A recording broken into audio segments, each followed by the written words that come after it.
Happy Monday. I'm gonna go through a couple different things for Tuesday's workout. So you're gonna start seeing a 6-minute warm-up that's gonna be there every day unless something needs such a specific warm-up that I change it out.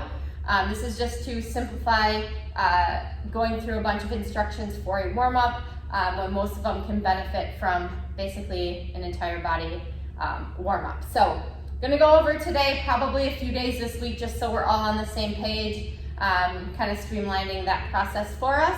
So for 6 minutes, just meaning you're gonna move through it continuously for 6 minutes, whether that means you get a half a round or 2 rounds, completely up to you. So we are gonna start with a 20-second Superman hold. So laying on our bellies, trying to get those arms off the ground, feet off the ground. After that, flipping onto our back, going to a 20-second hollow hold.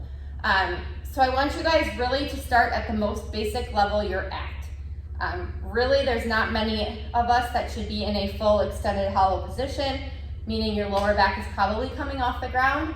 So maybe day one, you're starting in an egg, and then from there, you're slowly taking out a leg, making sure that back's on the ground, extending another leg, and then slowly getting to those arms extended positions. So building from the most basic level will hopefully over time help you guys continue to build that strength. And then 10 air squats. So just simple hips dropping below our knees, keeping that chest up, getting everything nice and warm. And then moving into 5 inchworm with a push-up.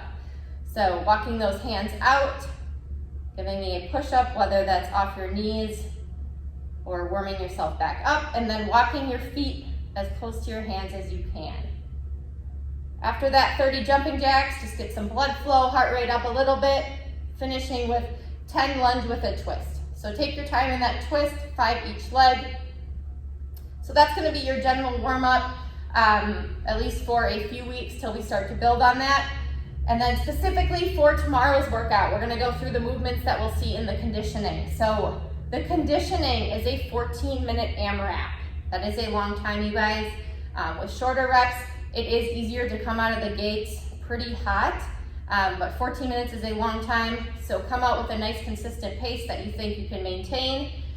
It is starting with 10 step-ups, 10 box jumps, or 10 tuck jumps.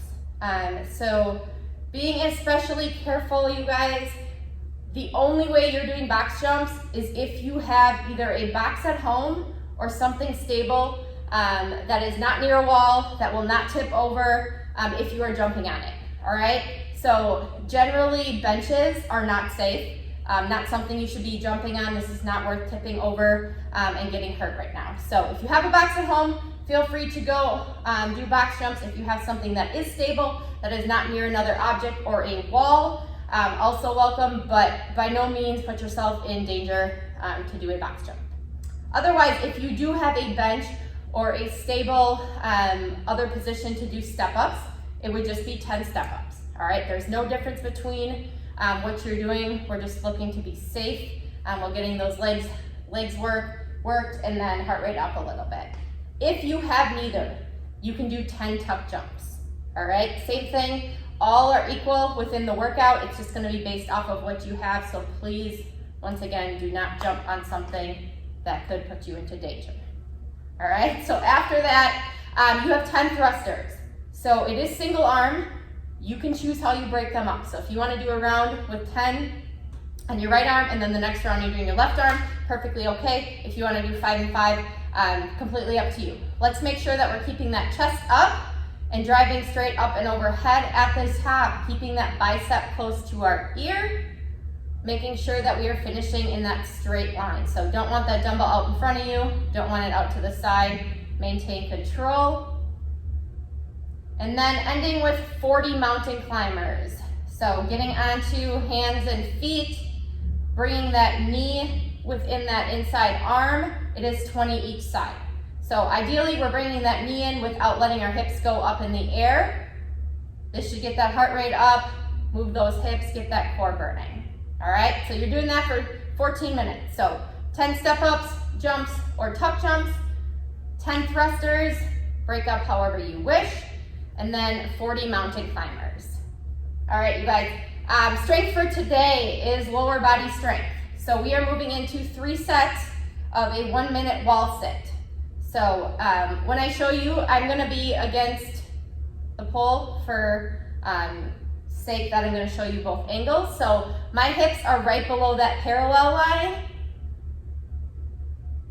and I'm keeping that chest up. I'm not using my hands to push off my legs. I'm holding for 1 minute.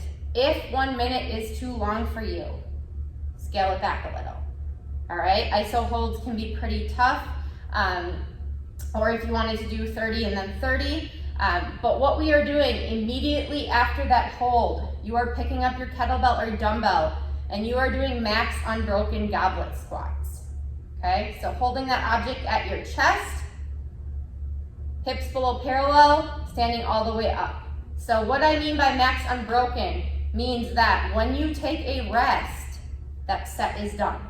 All right, so I don't suggest coming out and going as fast as you can. I suggest finding a rhythm and breathing through it that you can move at a consistent pace. The second you stop at the top and you take a breath, you're done with that set. All right, so we're going up to that burnout point, and then I want you guys to rest about 2 minutes after each set. All right, cool down for the day. Get outside for a 5-minute walk. Let those legs move, get some blood flow, heart rate down a little bit. Then we're gonna go into 1-minute pigeon stretch each leg. If you have your box and wanna use your box to go into an elevated pigeon, that is also okay. Then 1-minute couch stretch, also using your box if you need to, or a wall. Otherwise, standing quad stretch is perfectly fine. And then ending with a 1-minute frog stretch. All right, you guys, have fun with this one. Hope your legs feel good.